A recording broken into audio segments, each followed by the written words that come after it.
So these are the ruins of a 5th century basilica that was built to mark the place where it was believed, and tradition states, that John wrote his gospel.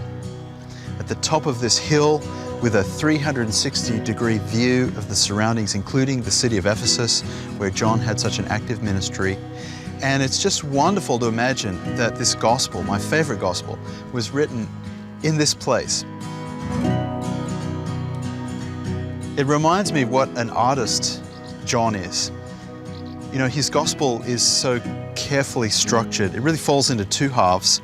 We call the first half the book of signs, chapters 1 to 12, and the second half the book of glory, chapters 13 to 21. So in the book of signs, we have 7 signs. Each sign is designed to point to something very specific about who Jesus is. And these signs culminate with the resurrection of Lazarus. And this is a climactic sign because it's such an incredible miracle that Jesus would give life to a man who's been in the grave for 4 days. But it's also the turning point in John's Gospel because Jesus knows that with the giving of Lazarus's life will mean the end of Jesus' life. And it's actually at the end of that chapter, in John chapter 11, where the leaders of the Jews, and the Pharisees in particular, plot to take Jesus' life. Now that segues into the second half of the book, which we call the book of glory. And really the book of glory is a long conversation between Jesus and his disciples in the upper room on the night before he's crucified. And Jesus is really preparing his disciples for his departure.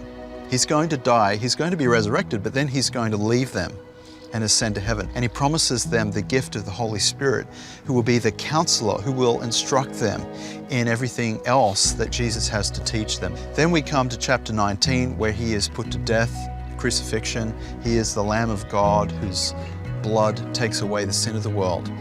Then in chapter 20, we have his glorious resurrection, famous story of doubting Thomas. And chapter 21, when Jesus reinstates Peter, who had denied knowing Jesus 3 times, and really puts into effect the movement that will establish the church following Jesus' ascension and the pouring out of the Spirit.